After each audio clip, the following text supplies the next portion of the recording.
परम है, ध्यावत है सब संत।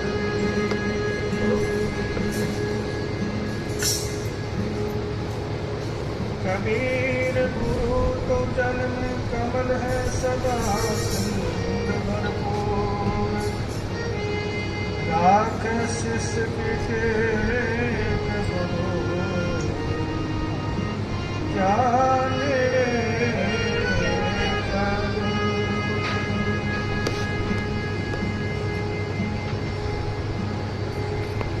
सत कबीर दादू दयाल तुम साहिब संग, नेक राम रमता तुही श्री सतगुरु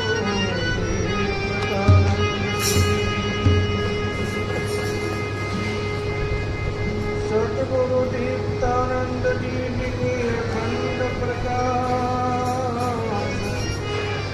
हर महादेव गुरु ज्ञान प्रिया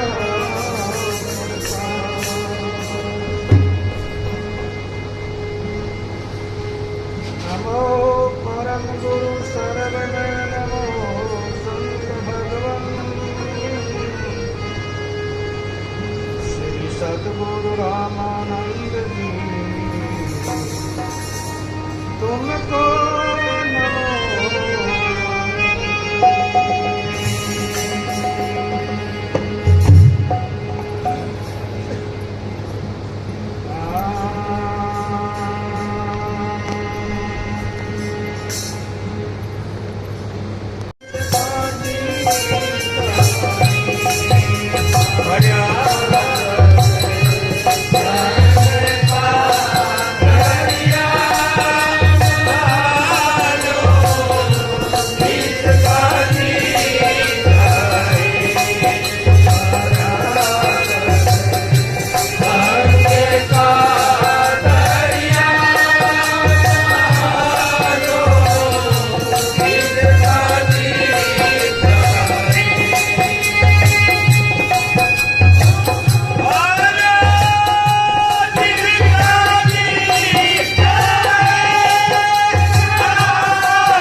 तुलसीदास जी महाराज ने बड़ा सुंदर संकेत देकर के बताया है कि बड़ा है सत्संग का दरिया महाराज जिसका ये सत्संग रूपी इस दरियाव के अंदर, इस गंगा के अंदर कोई भी प्राणी गोता लगा सकता है, इसमें किसी की कोई रोक टोक नहीं। और जितने भी हमारे हिंदू धर्म के बड़े बड़े तीर्थ हैं वहाँ जात पात पूछी जाती है, कैसे पूछा जाता है। तो यहाँ पर कि बड़े बड़े जो महात्मा लोग, बड़े बड़े महामंडेश्वर ये भी पूछते हैं कि आप कौन से पेड़े के महात्मा हो, पहले पेड़े के हो, दूसरे के हो, तीसरे के हो, चौथे पेड़े के हो, कौन से पेड़े के महात्मा हो, ऐसी मतलब बात पूछी जाती है।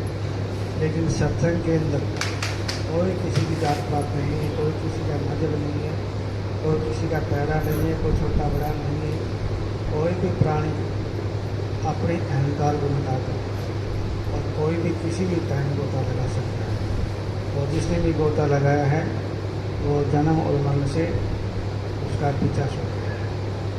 एक बार की बात है, यहाँ सामने हम बैठे हुए थे और 4-5 भक्त बैठे थे। गुरुदास जी महाराज जी का प्रकट दिवस था।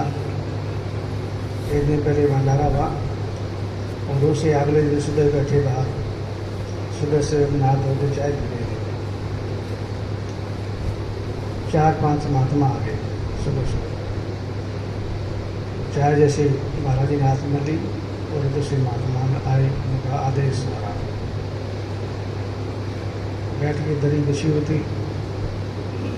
महाराज जी बोले भी पहले महात्मा को चाय पिलाओ। एक दो भगत महाराज वो चाय बनाने के लिए चले गए। वो कहने लगे महाराज जी आप कौन से पेड़े के हो। महात्माओं ने सवाल किया कि आप कौन से पेड़े के हो। महाराज जी बोले भाई पेड़ा हो रहा तो भाई पता नहीं, बोले हमको जाति से संवारा तो भाई फिर हम चाय नहीं पिएंगे।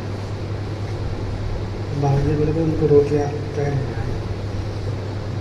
पूरे महात्मा काफ़ी बड़े बुजुर्ग से करीब 70-75 साल की उम्र थी। वो कहने लगे ये नहीं पिएंगे, मैं पीऊँगा। तो महाराज जी कहे उनको बोले 1 कप चाय बना देंगे। तो दूसरा 3 बाकी 3 रह गए। एक कहने लगा जी मैं भी पी लूँगा। महाराज जी बोले चाय एक बार फिर बोल गया 2 बना लेंगे। फिर उधर के 2, वो उसका देखे वो उसका देखे। वो महात्मा बड़े बुजुर्ग महात्मा थे, फिर तो वो नाथ संप्रदाय से कन पाड़ा। तो बोले तुम तो बड़े नालायक हो,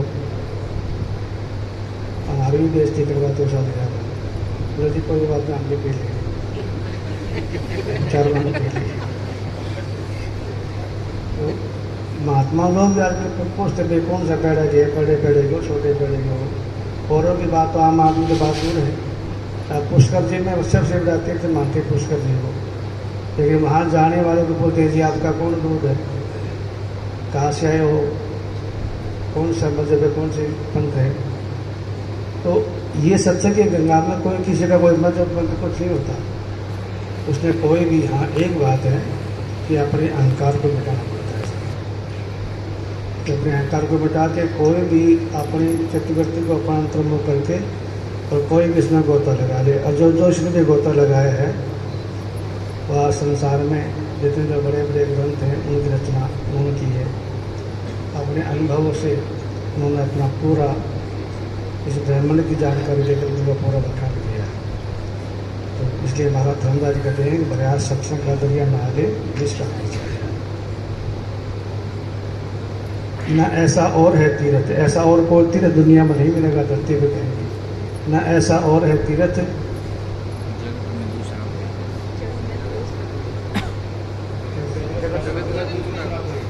न ऐसा और है तीर्थ जगत में दूसरा को। जरा इसमें लगा गोता, न ऐसा और है तीर्थ जगत में दूसरा कोई। गया हरिद्वार में जाकर के आजमा ले जिसका अतिशय। गया जी में और हरिद्वार में कहीं भी जाकर के आजमा सकते हो। वहाँ नहाने से किसी भी प्राणी की मुक्ति नहीं होगी। तीर्थ में नहाने से आदमी को इतना कि ठंडा पानी है, अच्छा पाक पवित्र पानी है, नहाने से कुछ देर के लिए अपने मन की शांति मिल जाती है। लेकिन कभी भी जीव दुखों से या मोक्ष की प्राप्ति नहीं कर सकता। अगर वहाँ जाने से, नहाने से अगर जीव की गति होती तो कितने मंडक मछली और बड़े बड़े मगरमच्छ और भी बड़े बड़े जीव जंतु हैं। ऐसा शास्त्र में प्रमाण है कि 9 लाख किस्म के जीव जंतु जल में पैदा होके और जल के अंदर ही मर जाते हैं। 9 लाख किस्म की, 9 लाख उनकी वैरायटी है। और एक योनि पता नहीं कितने अरबों खरबों जीव होंगे, कितने जीव जल में पैदा होते हैं, जल के अंदर ही मर जाते हैं, उनको कभी मोक्ष गति प्राप्त नहीं होती। तो वो हर टाइम जल में रहते हैं, तो सबसे पहले मोक्ष गति उनकी होनी चाहिए थी। लेकिन प्रभु का सिमरन के बगैर, भजन के बगैर किसी भी प्राणी की किसी प्रकार से भी कोई गति नहीं। इसमें जरा कोई ताजुब जो फल संतों ने फरमाया। जो संतों ने अपने मुखारविंद से जो वाणी उच्चारण की है, साधु बोले सहज भाव और साधु का बोले प्रथम हजार। साधु की जो है अनुभव की वाणी होती है, और उन्होंने जो अपने अनुभव से जो हमारे लिए वाणी उच्चारण की है, उसमें किसी प्रकार का कोई भी भेद नहीं। इसमें जरा कोई ताजुब जो फल संतों ने फरमाया।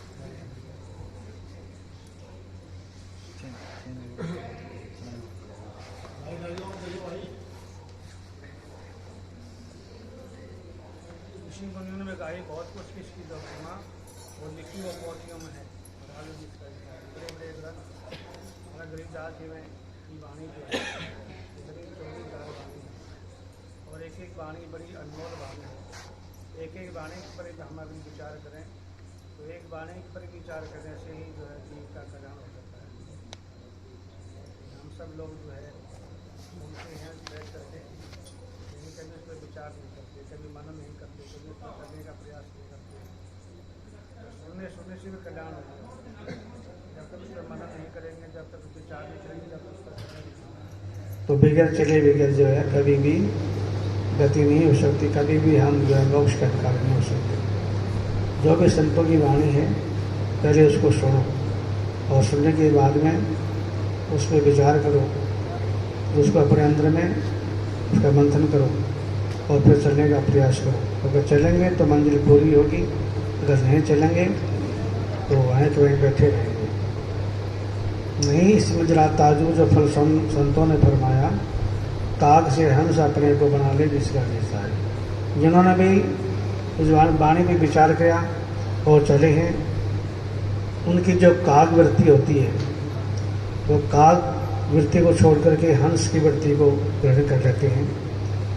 काग से मतलब जितने भी जो दुनिया के जो प्राणी हैं, मांस मदिरा का सेवन करते हैं, शराब पीते हैं, अंडा मांस खाते हैं, और चोरी जारी अनेक प्रकार के कुक्रम करते हैं। कुक्रम करने वाला आदमी की वृत्ति जैसे काग की वृत्ति होती है। काग के अंदर कितनी चंचलता होती है, और काग का स्वभाव है जिस मटके में पानी पिएगा पहले इसमें पानी पी के और पीछे घूम करके उसके अंदर वेट करना इसका काम है कि दूसरा कोई इसको पी ना ले। और हंस की गति, हंस जो है कितना उत्तम जानवर है, और वो जो है जो मानसरोवर झील है, जो बड़े बड़े अच्छे जहाँ पाक पवित्र जल रहता है, तो उसके अंदर जो मोती होते हैं मोतियों का हर करता है। और जो मनुष्य को जो हंस की गति दी गई है, हंस की गति, हंस वही है जो हर वक्त उस परमात्मा के भजन में लीन रहता है और अच्छे कर्म करता है, सत्संग सुनता है। आप सत्संग सुना औरों को सुनाए, आप जपे औरों को जपाए, कहो नानक ऐसे जन इससे मुक्ति पाए। हजारों रत्न है इसमें,